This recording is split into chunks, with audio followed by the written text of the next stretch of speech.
Hi, folks. My name is Jeff Gramlich. I'm with the Hoops Tax Institute, and my colleague here is John Lee. Yep. Um, and we're going to talk to you about maximizing your tax refund if you're a college student. Okay, so the federal government provides a tax credit for college students. It's called the American Opportunity Credit. It's one of a few tax credits for college students. And what it is it's a credit for up to $2,500 of the tuition expense that you pay. So all of us are paying tuition, so you can get a tax credit for that tuition. And Great. yep, And in fact, you can even get a refund if you get a refund if you've paid tax, and that refund can be up to $2,500 from this tax credit. But even if you don't pay tax, you can get a $1,000 refundable credit. yeah, that's exactly it. And it's for a student to qualify, they have to be in their undergrad, so not have completed the first 4 years of post-secondary education, need to be degree seeking, at least half-time enrollment, and there's a few other limitations such as If you have more than $90,000 of a modified version of adjusted gross income if you're single, or 180 if you're married, or let's see, if you have less than half-time enrollment. yeah. That was the other thing. You could find these instructions. Just type instructions to the form 8863 online with the IRS. You'll find it if you just type that in Google. You'll find it there.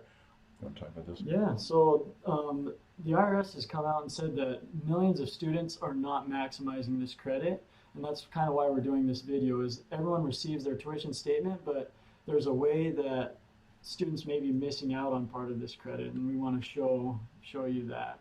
Okay.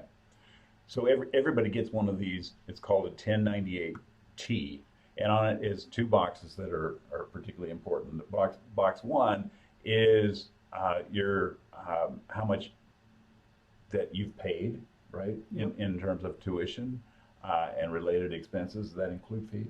Yep, Yeah. that's fees. And then box five is the amount that you get from scholarships or grants.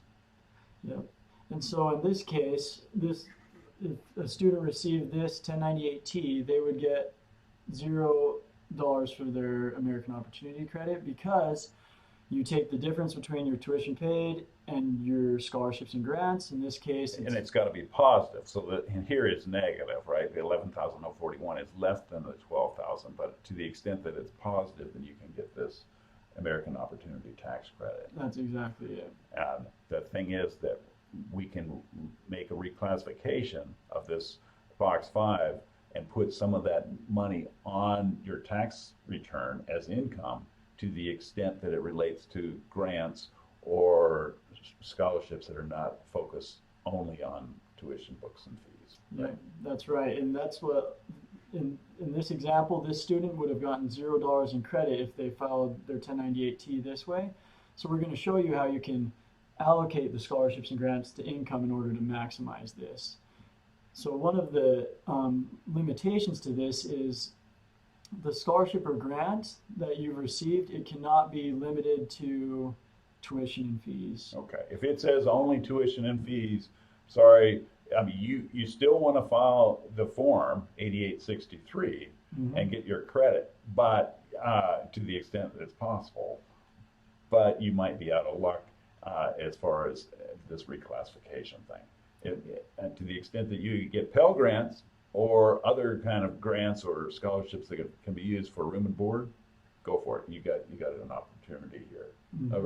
Yep, that's it. And yeah, look at the instructions for Form 8863 and then Publication 970 as well. Just you can search those on Google just for more information on.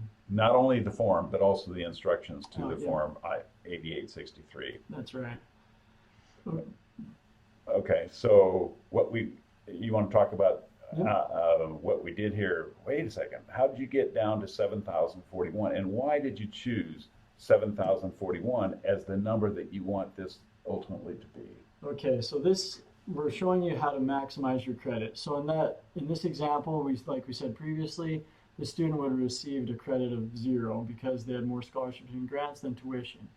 So if they have Pell We can Grants, change that. we can change that, which is an awesome thing that a lot of students are missing.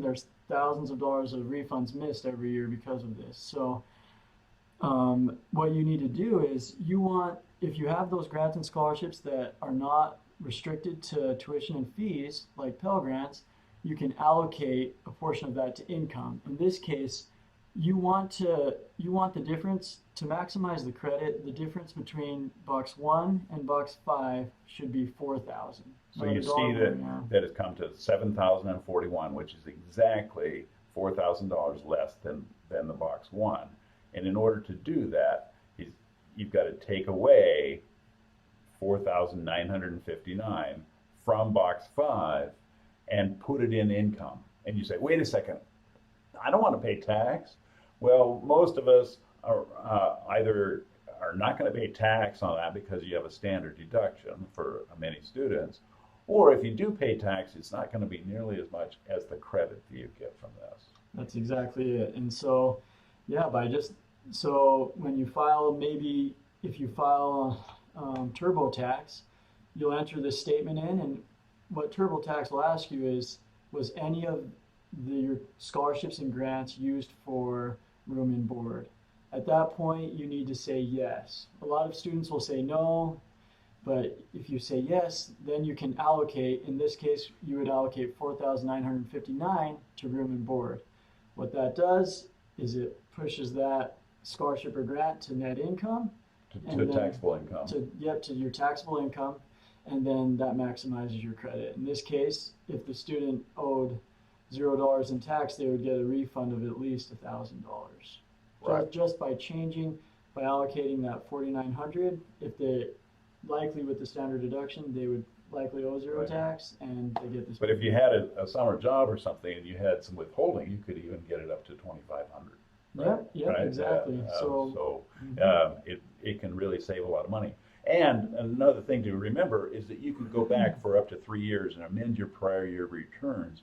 So if you were a student in those other years and get a refund, even if you're not a student now, you could go back because you were a student in those years. That's right. Okay, so tell your brothers and sisters if they're already graduated.